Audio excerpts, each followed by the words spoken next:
up, world? Ladies and gentlemen, boys and girls, children of all ages, it's your boy, the nonprofit sector. Wait for it. Connector coming at you. I came up 2 flights from the kitchen, just below the roof. Where else would I be? But I'm in my attic. And I've been in the attic now for like 3 years. I mean, I come out of the attic. I don't stay in the attic constantly. Anyway, the show is called Philanthropy and Focus. I do it right here from my attic, and I'm a nonprofit sector connector. What is a nonprofit sector connector? Well, it's something I created. I made that up. So, like sort of like a nickname, like, I don't know, maybe like Rich Big Daddy Salgado, Salgado, who was with me this morning. What's up, Big Daddy? Hey, good morning, Tommy D. How you doing? I'm doing good, brother. I screwed up your last name, Salgado, right? Salgado, yes, sir. Salgado. That's it. Paisan. So listen, here's the thing. I am a nonprofit sector connector, and I think after watching some of the stuff you're doing, I think you might be a nonprofit sector connector, because I feel like Oprah Winfrey sometimes. You get a car, you get a car, you get a car. The more people I start hanging out with that are philanthropists, that are involved in this work, that are supporting nonprofits, that are business people, that build these strategic relationships with nonprofits, I feel like, by giving myself this nickname, what I was really doing is reflecting a lot of the work I see in the community. So let me tell you all, before Big Daddy and I get into a conversation about the work he does professionally and the work he does philanthropically, what I want to tell you about, what does a week look like for a nonprofit sector connector? So last week, visiting the Winter Center for Autism, really special place. Actually, that was this week. That was Monday of this week. My business partner, Ed Probst from Vanguard Benefits. That organization and 3 other organizations are the finalists in the Long Island Imagine Awards Rising Star category, which we've sponsored now for the last, I guess, 4 years in a row. So we'll be visiting all 4 of the finalists in that category. Last week, I had Horseability with me take a visit to Long Island Alzheimer's and Dementia. I'm a board member of Horseability. So not only is it my passion, but it's also my responsibility to make connections on behalf of the organization. And just the other day, I went to Spirit of Huntington Arts Center, where I also sit on the board, and I had Jeremy Tegerman from Tegerman School up in Glen Colb here on Long Island come to visit with the folks at Spirit of Huntington. Michael Katakis, the ED executive director, and the team out there, really to see the special work that Spirit of Huntington is doing.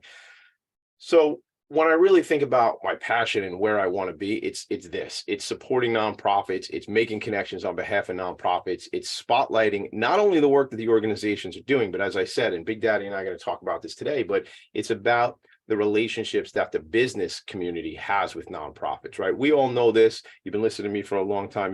I say nonprofits change our world only every moment of every day, making an impact on the front lines, whether it be healthcare services, serving folks with who are experiencing homelessness or mental health issues, or food insecurity, right? Or rare disease. These nonprofit leaders and their teams are the ones that are changing the world. And they are businesses, right? But they're nonprofit organizations. So then I always talk about the strategic alliances. And if it wasn't for a relationship that I have, shout out MJ Padone, if it wasn't for MJ bringing me new relationships, it's funny, Rich, I don't know if this happens to you, but when I walk into a room, sometimes people go, Tommy D, you know everybody. And what the rooms I like to walk into where I don't know anybody, because those are ones where like my dopamine rush starts to happen. Oh, all these new people, all these new faces, all these new connections. So you and I never met. I've heard of you. I've heard of the work you're doing. I'm excited that you're here with me to talk about the work you're doing, the work you've done. And as 2 young men, you and me, relatively speaking, I think there's a lot more work to be done. I've made a deal with the universe. I got 50 years of life left at 45. I think 95 is a pretty good number. If I surpass 95, well, then it's a bonus, honestly, at that point. But as much as that seems like a lot of years, it ain't that much time. So there's a lot of work I got to do in 50 years and making an impact. So without any further background and shenanigans and Tommy D, shenanigans. It is the Feast of St. Patrick today, everybody. It is March 17th, if you didn't know that. And it was also my friend Robert Rosner's 72nd birthday down in Dunwoody, Georgia. So Robert, if you're listening, happy birthday. If you're not listening, happy birthday either way. But then happy St. Patrick's Day to all of those. My family is half Irish, my mother's family, although this dark hair probably doesn't tell you that. The last name was Feeney and Cox, C-O-X, before my mom and dad met. So we'll leave it there. Rich, let's get into this. Tell me your story. I mean, look, I love nicknames. I used to feel like I always introduce myself as Tommy D, and professionally, Tommy DeMisa. And then I laugh when people go, hey, great to meet you, Tom. And I go, nope, man, didn't say that. My name is Tommy. You introduced yourself when you called me. Hey, you like, hey, Tommy D, it's Big Daddy. So that's your name, man. Tell me that story. You're a football player, Maryland, all this stuff, your relationships. Let's just dive in. Tell me your story, and then we'll get into the philanthropy. All right. Well, the Big Daddy thing came about in 1985, and I walked out. I walked into a certain area at Maryland football department, and I met a gentleman there, and I said to him, "I'm lost. I'm here. This is my first time here, so I don't know where I'm going." And I said, "Man," and he stood up, and I said, "Whoa, Big Daddy." He was 325. And he said to me, "No," he goes, "everyone calls me Big Ben." His name is Ben Jefferson, by the way. And he said, "Your daddy brought you here, so you're Big Daddy." Looking up at him, I said, "You can call me whatever you like." What'd you say? 6'5", 3 1/4, 325, you said? Big dude, huh? Oh, no, 6'9". 6'9"? 325, yeah. That's like a building, right? Yeah, he definitely could block the sun and the exit. So that's how that nickname came about, and off we went. And I haven't been able to get rid of it, and I'm stuck with it. You're stuck with it, for better or for worse. Yeah, but you know what? I talk a lot about branding, man, and it's a brand. It's a brand. I've seen it in, like, when you've done golf events and whatever. I've seen the logos and stuff. You capitalize on those brands, right? Yeah, it's we talk about branding all the time. My business partner and colleague, her name is Angelica. She discusses that with me all the time. Yeah. And branding, rebranding, and Sure. I was kind of at a point where I guess you're up top, you go low, and then you're like, well, I got to dig my way out and get back up top. And with her help, I've been doing that, and it's been a work in progress, and it gets bigger and better. Yeah. And just kind of build momentum off of that. And it's the old saying, commotion creates motion. Sure. Yeah. Yeah, man. Listen, and I think it's like we gotta be moving, right? As long as we're moving, as long as, a friend of mine has this thing that she says, it's better to put out a B effort than just keep working on the sidelines and never put that A effort out there. Just freaking do something, right? Like, we could do it. And I shout this out to my nonprofit friends as well. Like, we all got to let's try something. Like, I try stuff all the time, and oftentimes it doesn't work, or it's not the right fit. So we go back and we try again. That's why, if you don't do anything, you can have this great plan sitting on the sidelines, talk about sports, but sitting there. And that's great. And it's in this nice little box, and you got the binder and the whole thing. But if you haven't got out there and tried something, what are you doing? And, I think I found that as an adult, like, more and more, I'm willing to look silly and just try things. Like, I'll tell you a story.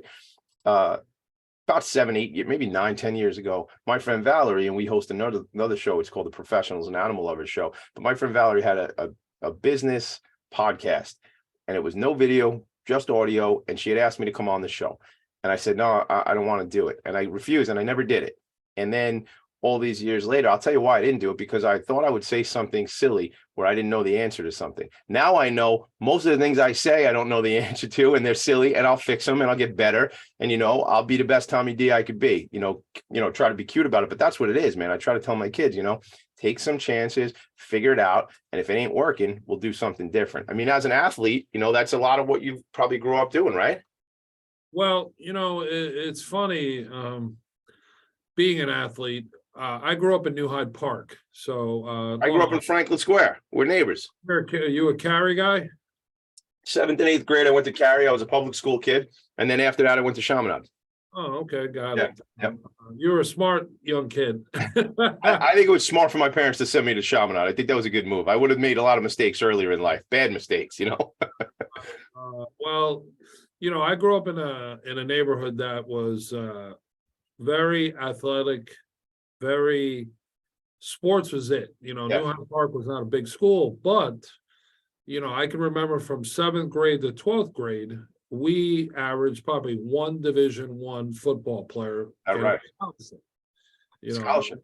Yeah, and I was one of them as well. So So you kind of fell in line with everybody. So you played 3 sports because the school wasn't big enough to have, like, oh, you were just a 1 sport guy. And so I ventured into everything from football, basketball, lacrosse. Yeah. I even at one point I was even the scorekeeper for the basketball team, and that was a lot of fun because I was with all my friends. So Right. So you were hanging out. Yeah, you with the boys. Yeah.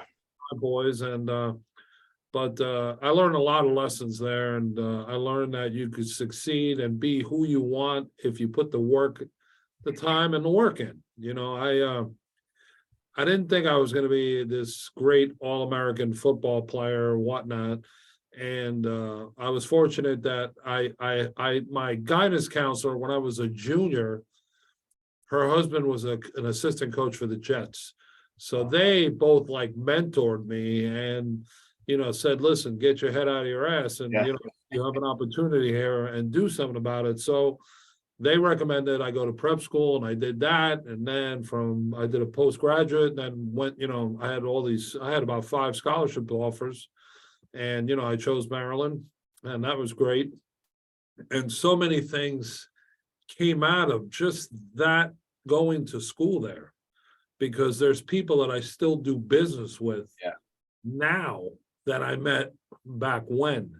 Let me just stop you for 1 second because I think that's so poignant. I think people need to realize that these relationships, gang, they're for life. You can go back to people and connect with people, and I think it really goes. I think the biggest thing I'd have to point out there is, listen, we're not always going to do things exactly right. There might be mistakes, and as long as we have open conversations and transparent and are communicating with people, right, we can continue these relationships for a long time and continue them for a lifetime. I say a lot in business.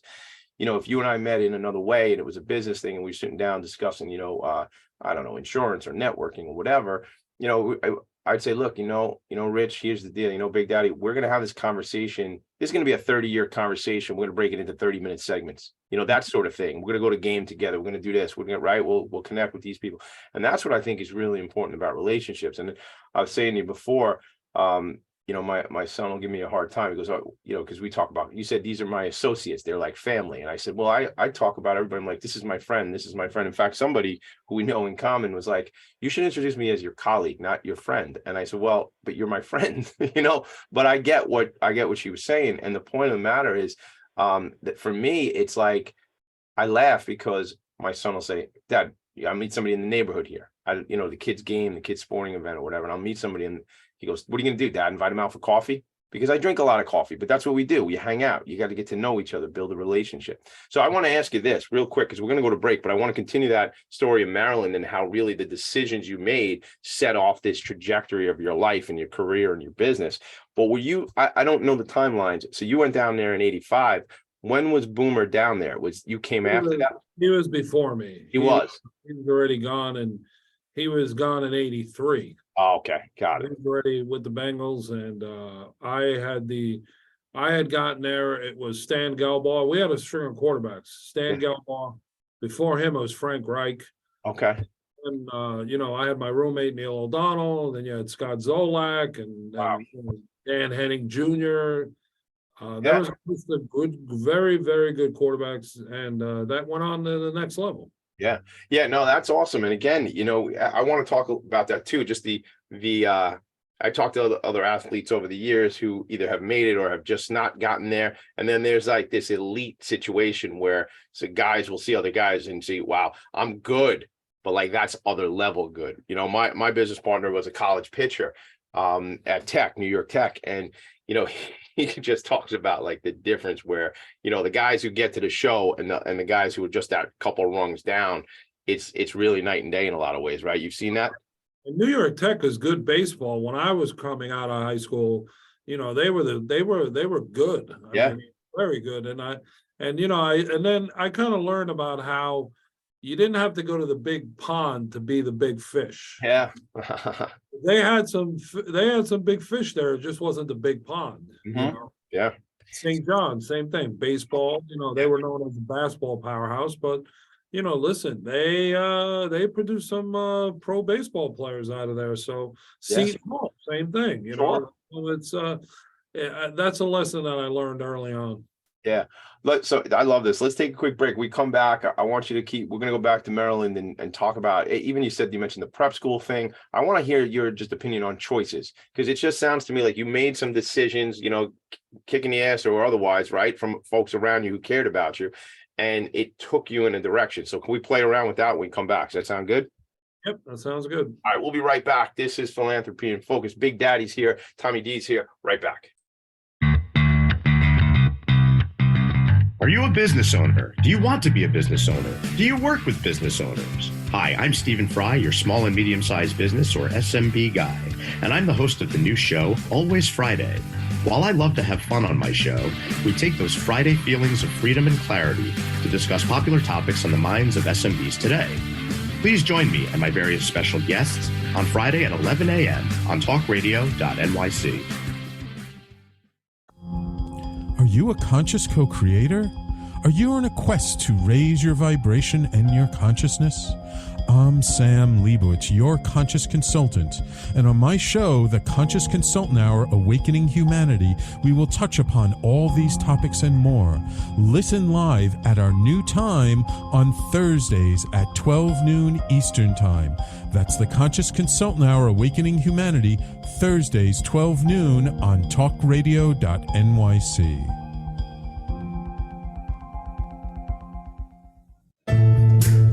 Are you on edge? Hey, we live in challenging, edgy times, so let's lean in.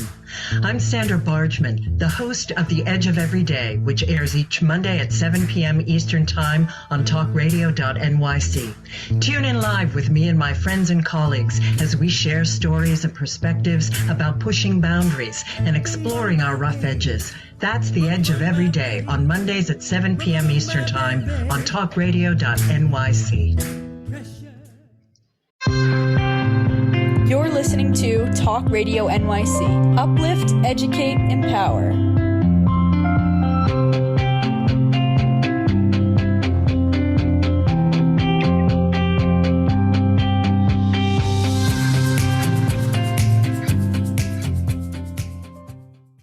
Nonprofits need connections to move in good directions. So cut through all the static. Join Tommy in his attic. Thank you, Uncle Brendan Levy, my buddy out at the Queens Chamber of Commerce, lead singer of a band that had a deal. He had a record deal back in the 90s. They were called The Goods. And as they got older, although they got better, they decided to call themselves Damaged Goods. So instead of The Goods, they're called Damaged Goods. So if you ever need a cool band, Big Daddy, we'll work it out. But it's my buddy, Uncle Brendan. I call him Uncle Brendan, although we don't have any family relationships, but he feels like family. Similar to what you said before. Again, I think we said that stuff before we started the show, but it's about family. It's about relationships. Plus, the joke between Uncle Brendan and I is he don't look anything like me, but he's older than me, and I love him. So I call him Uncle. I call him Uncle Brendan. It's like saying Big Daddy. It's love, man. It's all love. So we're back in Maryland. It's the 80s. You got there as really a result from what I'm taking of some important decisions that could have gone kind of one direction or the other. So let's talk about that, because that really influences lives. Well, I wasn't the most academic student, so it was a decision to either go to junior college or go to prep school. Okay. When it was time to weigh the facts, the prep school route was the better way to go because, and not to get too technical, when you go to junior college, you give up eligibility. Right. A sophomore, then you transfer, so you got 2 years left. By doing the postgraduate route, I was able to not give up eligibility, and I was able to put myself in front of some very big schools. So let me ask you. So prep school. So I'm not even familiar with that. When I hear prep school, I'm thinking like high school, prep school. That's not what you're saying here. No, they had that, but it's called postgraduate. Okay. So it's basically like 13th grade. All right, cool. Okay. And then but then you go to play, University of Pittsburgh, you play Holy Cross. Okay. All these big schools, and you get some real decent film against, some very good athletes. So nice.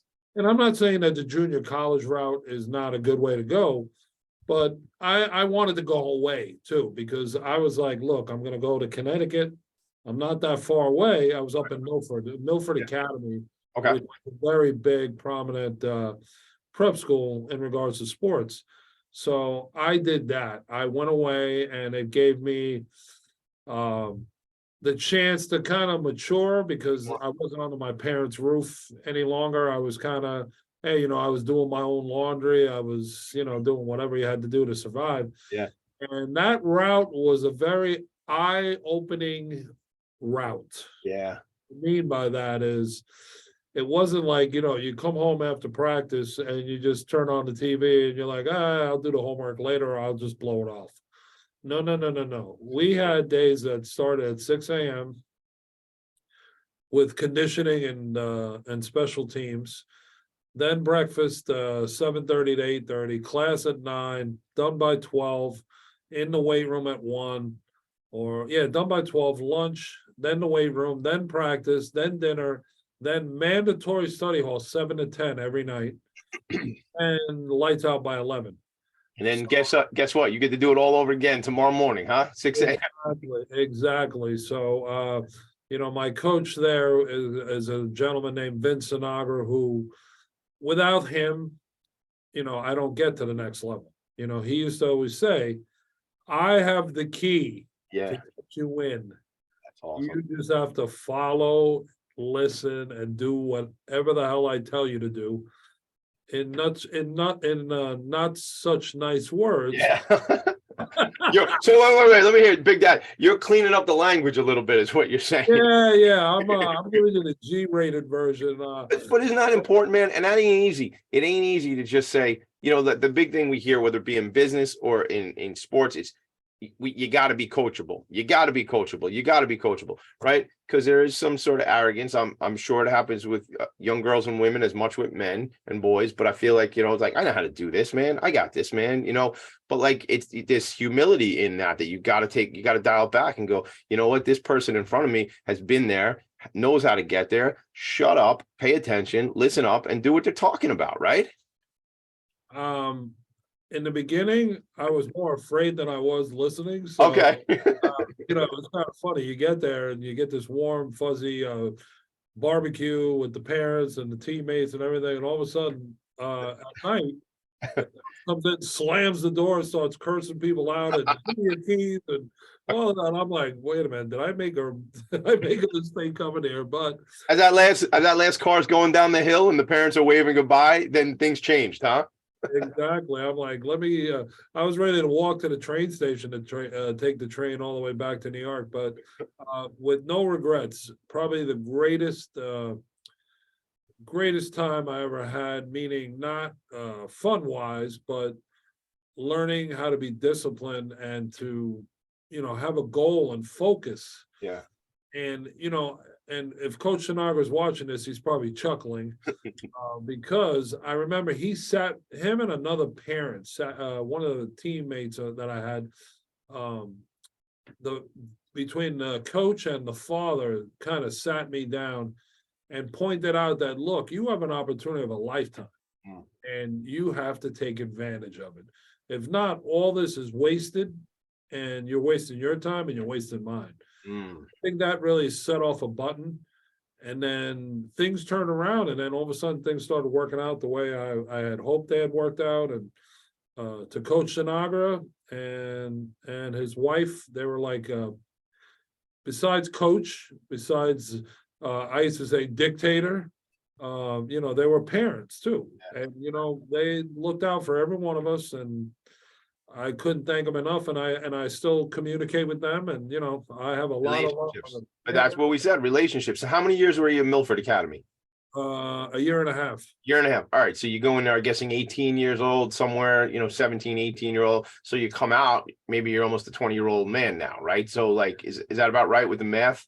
You're right. That was the big joke. When I got to Maryland, I was the oldest freshman. I bet you were, yeah, because it just makes sense. But I wonder, not to put you on the spot, but we're just kicking in here. But I wonder if had you got there at 18 instead of 20, or had not that extra year and a half up in Milford, because you see a lot of these young guys, you get enamored, man. And especially as an athlete, right? You get to campus, you're a superstar.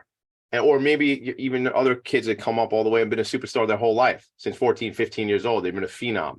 You know, that's tough if you don't have the right people around you. Even you know, I know you can, and I think this probably goes into some what you do professionally in the insurance space. You know, even guys make it to the big show, they make it to the NFL, right? They're on the field, but they're not always prepared, and it's a mindset thing. And you know, we see guys, you know, who make some poor decisions and whatever, whether it be out off the field or sometimes on the field, do wild things. We need a good circle around us to kind of give us those messages. So that you feel like that changed even the way you went down to Maryland, had you guys compared to had you gone down there earlier? You're 100% right. I was kind of mentally prepared, and I knew that I had to live up to something. Because I had guys that I went to high school with and that I watched go to big programs, big schools. And then when I went to Milford, you know, there was an expectation there that you came to play ball and you were here for a reason. And, you know, we didn't win a lot of games because, you know, you're playing against some really big schools that they've already been, I want to use the word systemized. Okay. You know, they're freshmen, they're sophomores, and they've been in their school's programs. They know the offense, the defense, and there's unity, more togetherness than, you know, a group of 40-year-old, 18-year-olds that you're putting together, and you're just building an offense and a defense to try to win games and also showcase the players. Right. So, and then, you know, we talk about relationships. So now let's leave Milford. I leave Milford, I go to Maryland. Some of my Milford teammates I still speak to this day. Yeah. My youngest brother is a college coach. He just accepted a job at Michigan State. Right. And I had two guys from Milford text me this morning saying, "Hey, I saw the news. Congrats to your brother." You know, blah, blah, blah. So those relationships that you build, they're not one-day relationships. You have to build a foundation, and then the relationship keeps going on, and you have to put the time and effort to make the relationship work. And I'm not saying like, you know, we got to communicate once a week or whatever, but to answer your question that you had said earlier about going in a room, you'd rather go in a room where you don't know anybody than, I mean, the big joke amongst couple of my business colleagues is there any room that we go in where someone doesn't know you? Yeah. And what's the answer? And 9 out of 10 times, no. Yeah, I hear you. We're me and my friend Sam Lehman, who you saw earlier, we're catching a flight, and we get on this cart to give us a ride from all the way from the check-in, and we're at the last gate. Yeah. We're going through the airport. Two people yell out, "Big Daddy, Big Daddy." I had a pinched nerve, so I couldn't even turn my neck to see who they were. So I just stuck my arm up. Like a celebrity, man. You're a celebrity. That's what it is, right? No. Listen, I'm a fortunate and blessed guy. Love that. Love that humility, though, man. That's so important, you know? Look, the big joke is with me, I did an interview for The Athletic.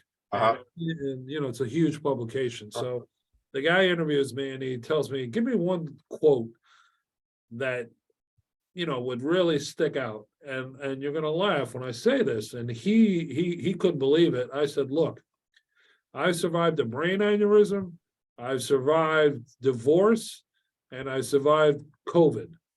So if I could survive those three, God's not ready for me yet. I got work to do." Stick around for 50 years. I got 50 years, man. We'll work together. We got a lot of things to collaborate on. Just this is a new relationship, but I look forward for it being a long relationship, Big Daddy, for sure. Yeah. So when we come back, we are going to take another break. But my buddy Bert Lurch told me to give you a shout out. Bert saw that. Oh, yeah, Bert's the man. I got a good chance. I had dinner with him one night. Nice, good man. Yeah, so he's a friend. He's a client. He's a great leader in the community. And actually MJ came out. I did a panel discussion at the Viscardi School here on Long Island with 5 different leaders of nonprofits about 2-3 weeks ago, and Bert leads that organization, the Health and Business Alliance. But you put something on Instagram, Bert texted me, or I don't know, replied back and was like, yo, tell Big Daddy I said hello, the whole thing. So just how it all goes, man. We're all connected. We come back. I want to do this. I want to kind of shift this into what you do professionally, business wise, and then how that has transitioned into, you know, utilizing this big name. And I'll say this celebrity type, you know, appeal to leverage that celebrity, that access, that relationships to help and support nonprofits. Does that sound good? Sounds like a plan. We are right back. Are you passionate about the conversation around racism? Hi, I'm Reverend Dr. TLC, host of the Dismantle Racism Show, which airs every Thursday at 11 a.m. Eastern on talkradio.nyc. Join me and my amazing guests as we discuss ways to uncover, dismantle, and eradicate racism. That's Thursdays at 11 o'clock a.m. on talkradio.nyc. In a post-COVID world, you may have many unanswered questions regarding your health. Are you looking to live a healthier lifestyle? Do you have a desire to learn more about mental health and enhance your quality of life? Or do you just want to participate in self-understanding and awareness? I'm Frank R. Harrison, host of Frank About Health, and each Thursday, I will tackle these questions and work to enlighten you. Tune in every Thursday at 5 p.m. on talkradio.nyc, and I will be frank about health to advocate for all of us.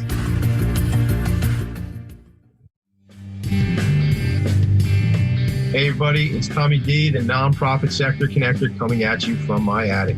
Each week here on talkradio.nyc, I host the program Philanthropy and Phocus.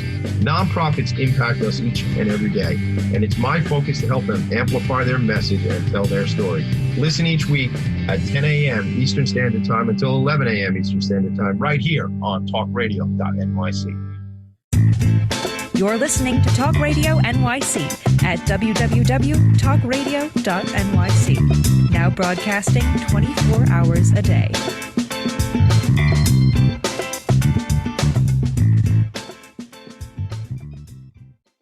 Nonprofits need connections to move in good directions. So cut through all the static. Join Tommy in his attic. Join me in the attic. I mean, but like literally join. My younger son always says everything is literally. Don't literally join me in my attic. There ain't enough room for all of us up here. But you know what? Join me on the social media. Check us out on Facebook, talkradio.nyc, Philanthropy and Focus. Just Google Philanthropy and Focus. Focus is spelled with a PH in the front. Well, it is in the attic, and it is in everything I write. Although when I write it sometimes, you know, like Word and Outlook, they try to correct the spelling. Stop trying to do that, Microsoft. It's PHOCUS. If you want to get me, Tommy D at Philanthropy and Focus is email, and then on the Instagram and also on TikTok, TommyD.NYC. Rich Big Daddy Salgado. So why do I keep adding an extra L? Salgado. Tommy D. Salgado. Rich Big Daddy Salgado in the attic, virtually in the attic with your boy Tommy D, the nonprofit sector connector. I'm going to get that nickname. I'm going to get the last name before. I'm just going to call you Big Daddy. Forget it. Forget the last name, Big Daddy. But Rich is with me. We're talking about business. We're talking about relationships. We're talking about philanthropy. So I want to know what you do. I know you have a background in working with the players. So can we start that and then some of the other ventures you're in, and let's get that into philanthropy, please, Rich. Yeah. Well, listen, it's well documented, you know. I've been in this business 30 years. I'm in the insurance business. We handle insurance for we do insurance in three different ways. And what I mean by that is we're in the life insurance sector, we're in the injury protection sector, and we're also the business sector. Mm-hmm. So the sexy part is all the athletes, you know. We do a lot of disability insurance for our athletes. You know, you name them. We've had Heisman Trophy winners. We've had Rookie of the Years. We've Super Bowl champ. I mean, we've done it all, A to Z. And that all starts with college kids and then they come into the next level.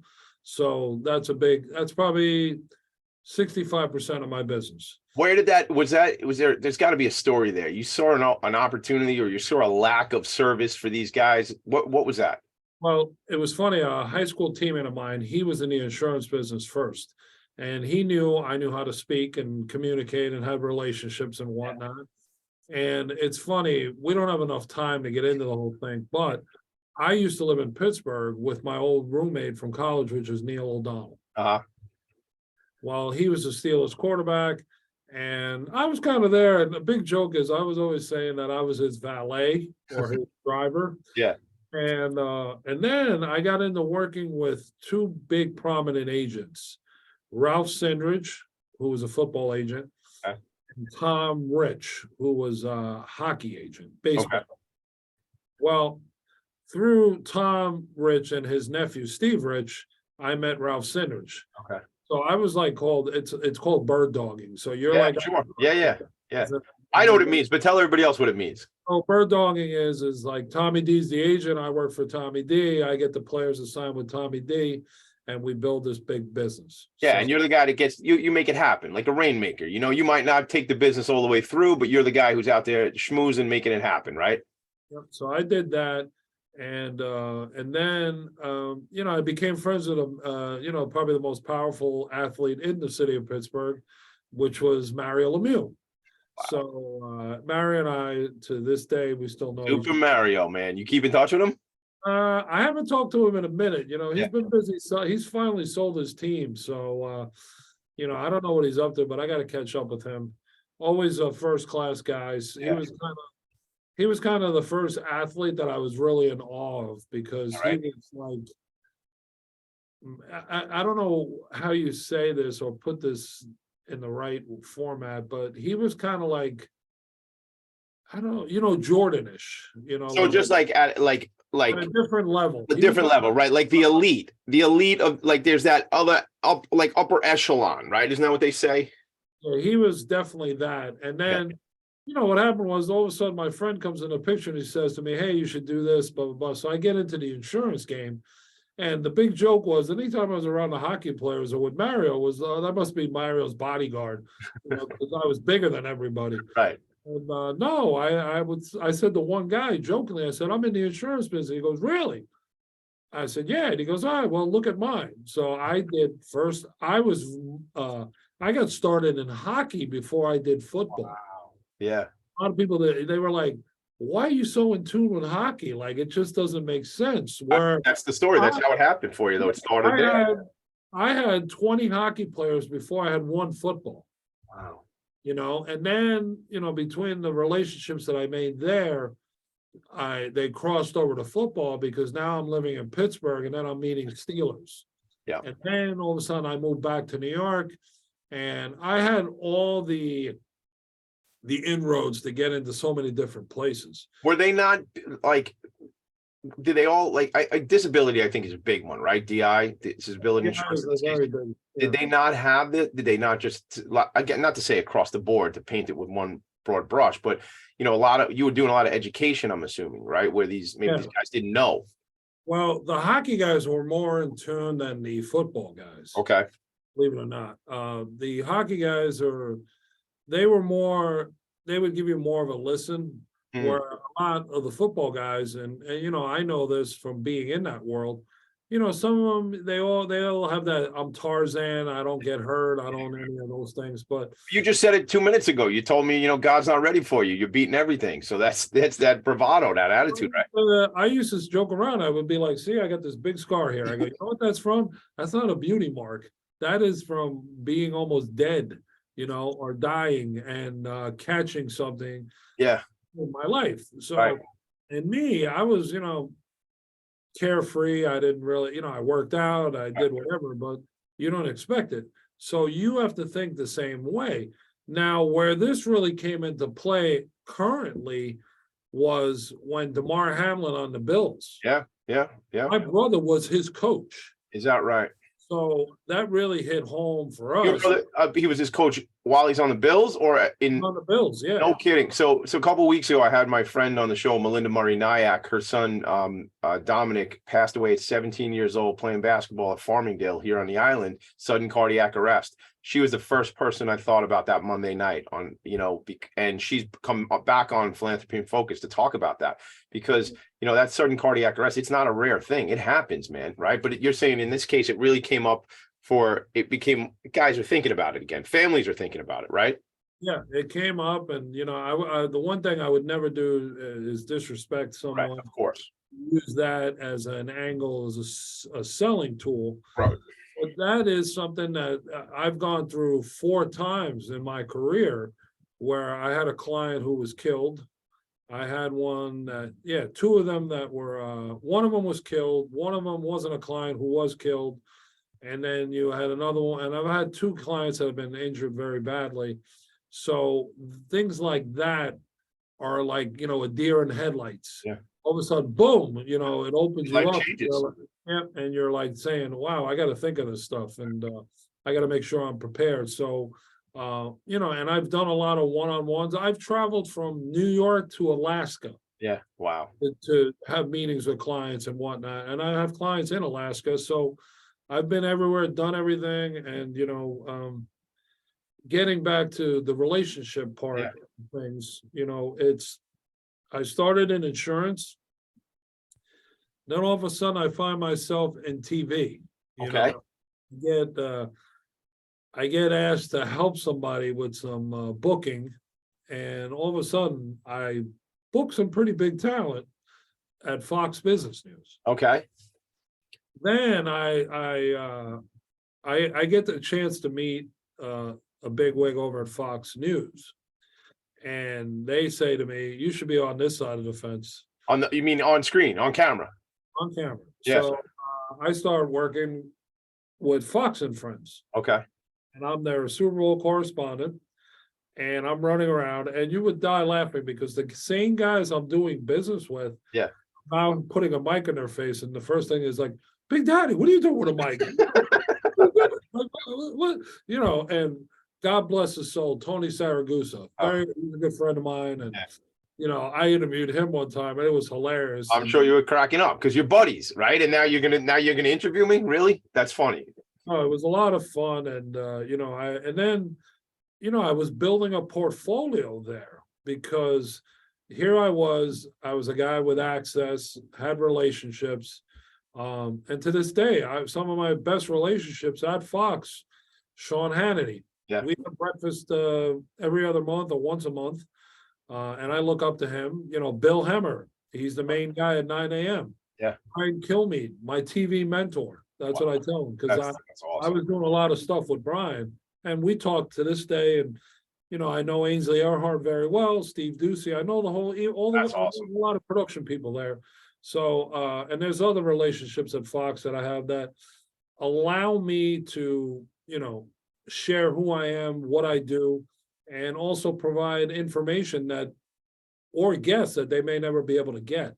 So it's one of those win-win-wins, right? So it's good for you, it's good for your clients, it's good for the network, right? It's good, so I want to know how. We're going to take a quick break. We come back to last segment. I want to know how that is an extra win, and when you started getting involved with philanthropy, when you started getting involved with these. I know you do a big golf outing every year, right? Big Daddy outing. I want to hear about that. I jotted down some names that MJ had given me. Kids Need More, the Long Island Children's Museum. I think there's another. I got to look at my text message from MJ. North Shore LIJ Brain Aneurysm Center, obviously, because that's because that's something you experienced in your own life, as you just shared with us. So we come back. I want to hear about that. How do you make an impact to these nonprofits? So we'll do that, and then before you know it, I told you when we talked yesterday, we were going to run out of time way before we ran out of words. I knew that with the 2 of us for sure. And we're just beginning this relationship. So we will be right back. Philanthropy and Focus, Big Daddy and Tommy D. Hey everybody, it's Tommy D, the nonprofit sector connector, coming at you from my attic. Each week here on talkradio.nyc, I host the program Philanthropy and Focus. Nonprofits impact us each and every day, and it's my focus to help them amplify their message and tell their story. Listen each week at 10 a.m. Eastern Standard Time until 11 a.m. Eastern Standard Time, right here on talkradio.nyc. In a post-COVID world, you may have many unanswered questions regarding your health. Are you looking to live a healthier lifestyle? Do you have a desire to learn more about mental health and enhance your quality of life? Or do you just want to participate in self-understanding and awareness? I'm Frank R. Harrison, host of Frank About Health, and each Thursday, I will tackle these questions and work to enlighten you. Tune in every Thursday at 5 p.m. on talkradio.nyc, and I will be frank about health to advocate for all of us. Are you a conscious co-creator? Are you on a quest to raise your vibration and your consciousness? I'm Sam Leibowitz, your conscious consultant, and on my show, The Conscious Consultant Hour Awakening Humanity, we will touch upon all these topics and more. Listen live at our new time on Thursdays at 12 noon Eastern Time. That's The Conscious Consultant Hour Awakening Humanity, Thursdays 12 noon on talkradio.nyc. You're listening to Talk Radio NYC at www.talkradio.nyc. Now broadcasting 24 hours a day.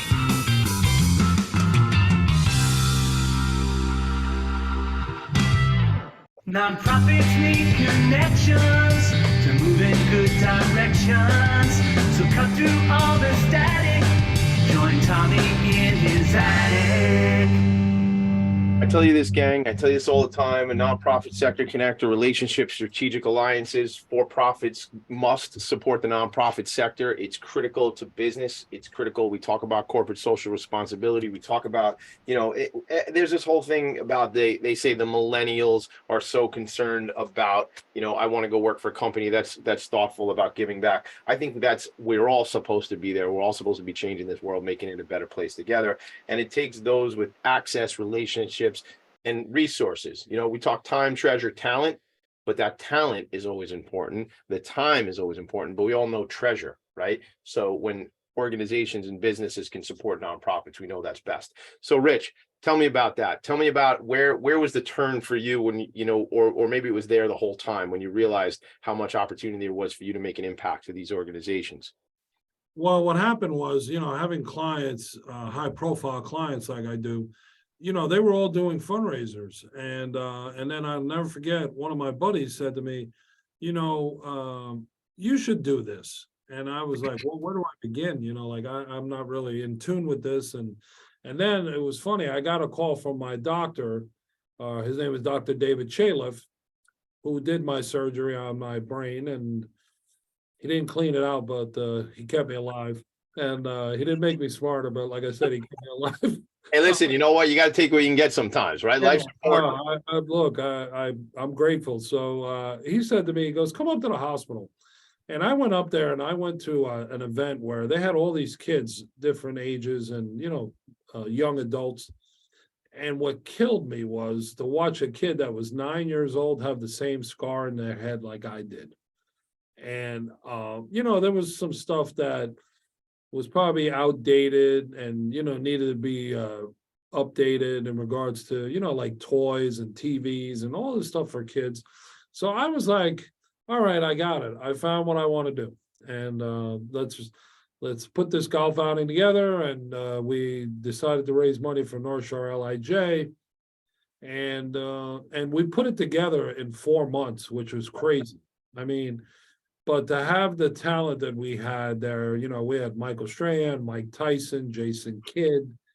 I mean, Justin Tuck. It was a who's who for something that we put together real quick, fast. Yeah, but why does that work? Let's be honest. Let's underscore that. That's relationships. That's you. That's you, what you've done for these folks over the years.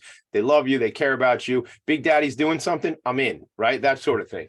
Yeah, and it's well documented in some of the videos that are on YouTube that show the people that came and supported and commented, and then we shifted to year 2 where we did Long Island Children's Museum, and then year 3 was St. Jude, and that was the big one because that one brought out everybody. Yeah, and you talk about relationships.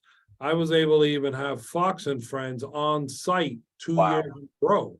Wow. Now you get national or international exposure on what you're doing. That's big. Yeah. It's huge. And, they've been great supporters of ours and, having me on. And we had one time I did an interview about the golf outing with Robert Davi, the actor from Goonies, who's a Long Islander. And, so we've done a good job with that.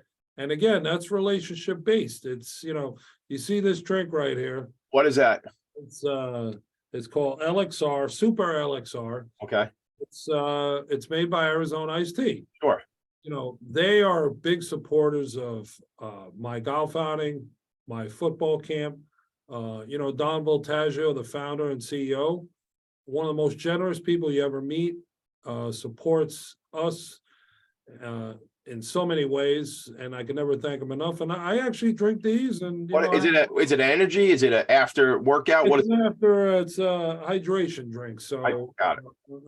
I have one in my bag, and Yeah.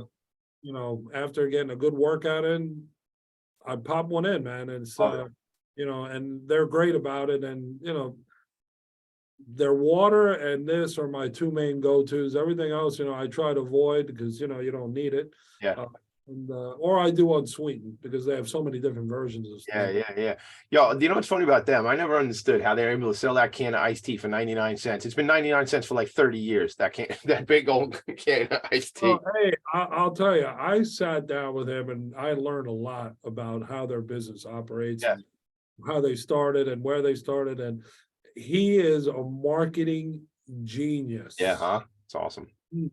And that can is the best marketing tool that I if there's something better than that, I need to see it because Yeah, it's pretty wild. I'd love to meet him and hear that story too. We don't have time for it today with you and me, but I'd love to because it's one of those things. It's right there. It's ubiquitous. You're always going to see that 99-cent can of the Arizona iced tea.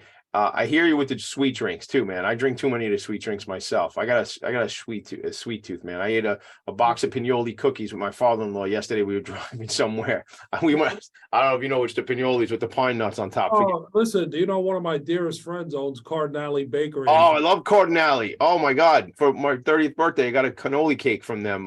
You know, this is 15 years ago now, but I love down in Westbury, Call Place, really, right? Westbury Avenue. Westbury Avenue and Call Place. Yeah. I'll love it. I'll have to go there together, have some cookies.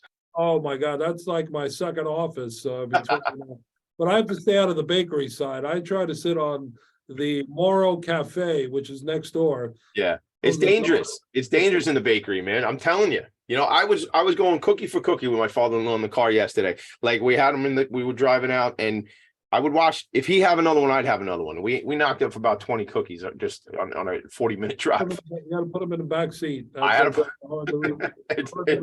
It's crazy, man. So what's the future for the golf outing? What's the future for your own philanthropy? I mean, do you have a target of like who you want to support next? What's like, how do we support you? Who do you want to meet? Things like that. Yeah. Well, this year, the golf outing is on Monday, June 26th at Oheka Castle. We have a website, which is www.bigdaddies with an S, golfclassic.com. And we are supporting St. Jude. Okay. And we are also supporting the Share Women's Empowerment Group. And that's another, I can make the introduction there. You can have a chat with their CEO and founder. And so those are the two we are supporting this year. And as far as going forward, 30 years ago, I just wanted to be an insurance guy. All right, that's it. I wanted to be the best I could be at that and do that. Well, opportunities arise every day. It's like you sit back and you look at offers, you look at things. The one thing that I got involved with that, two things. I happen to be a chief communications officer for a mobile fueling electric vehicle charging company, which is called Gas It Up, Charge It Up. And, we're a minority-owned business, so we help companies with fuel. We deliver fuel. We help with pricing. And soon we will be doing charging at different facilities, different stations. This conversation would take us into a whole nother. No, and you know what it is? Here's the deal. Let's just do another show about that because I'm thinking because if I can help you with that, right? And I can make connections for you with, let me just say something. The Queen's Chamber of Commerce, Tom Gretsch comes from the energy world. I don't know if you know Tom Gretsch and Brendan at the Chamber, good buddies of mine. They have an energy committee at the Chamber. So if I'm able to connect you to them and that right? Do you know them already or no? No, I do not. So we'll do that. But if that just strengthens the relationship, and then if that impacts you to be able to give back more, whatever, man, like that's what this is all about. That's what we're doing. It's like, I had the great honor and distinction of having a day named after me by Nassau County last week. And, you know, one of the things that we plan to do is open up a Gas It Up office here in Nassau County. Yep. Provide our fuel services and also provide jobs. Love it. We need to hire people. I love that. Also want to, you know, help people with pricing and the delivery of fuel. And there's so many things. And we have a foundation there as well, the Gas It Up Foundation. So there's so many things to discuss. And, you know, I'm a part of all these things. And, you know, we're also involved in real estate. You know, we do things, the gentleman that you met earlier before we went on, friends of mine that I do business with, and it's called Wealthway. Okay. You know, it's if you go to Google www.samliebman.com, read about him, learn about him, and you'll learn how real estate really should be bought, if ever sold, and he's a CPA by trade. So I'm diversifying because I don't want to be boring in one thing. I want to be good at several things. I love it. The Renaissance man. Look, I think like I share this because I think it's good to share, but I got the ADHD diagnosis not too long ago. And I realized why I'm always looking for more things, and I want to touch and feel and try this and try that. So I hear where you're coming from. I'm not saying you got ADHD. I'm saying that's called, someone told me one time and said, they call that professional ADHD. Yeah, I think I got that. My wife would say he's got a lot of piles of paper and companies he didn't close that he was supposed to close, but that's a whole nother discussion. But, I hear you. I got the same piles. You got the same piles. That's why nobody really comes to the attic in real life. You know. I try to, let's meet for coffee. Yeah, exactly. Yeah, I don't want to host this meeting. Let's go somewhere. So look, we got to leave it there. The show, that's how the show goes. We always run out of time, but I mean, such a wealth of information, relationships. You shout out to Sam Liebman. I look forward to meeting you, Sam, in real life as well. You have the couple organizations, the Share Women's Empowerment Group, and then obviously St. Jude's Children's Hospital. June, give me the date real quick before we go. Monday, June 26th. Monday, June 26th, right out here on Long Island, at Jericho Turnpike, Oheka Castle, which is a really, really special place. One of the old, robber baron type mansions here on the island, right? So look, Big Daddy, great to meet you, man. Look forward to connecting with you in person real soon. MJ, I know you're listening. Appreciate the relationships we have. PR. You know what I call her? The queen of PR. Queen of PR, MJ Padone. And I'll be with MJ actually Tuesday in New York City for an organization, a veterans organization I think it's Ben and Jack's Steakhouse on Tuesday. So, just getting out there, making the connections. I appreciate you, brother. I appreciate getting to know you. And let's just make the world a better place. Maybe I'm gonna see if I'm in town. Maybe I'll meet you guys at we'll be there. We'll come in. It's gonna be these veterans, and they're gonna have, it's all about, they raise money for dogs, and they teach these veterans transcendental meditation for the PTSD and really special stuff. So my buddy Steve Fry is coming up at 11 o'clock. I'm keeping you guys from him on the network here, so I gotta leave it there. Big Daddy, appreciate you. Everybody appreciate you listening in. Make it a great day. See you next week. Brother, you too, man.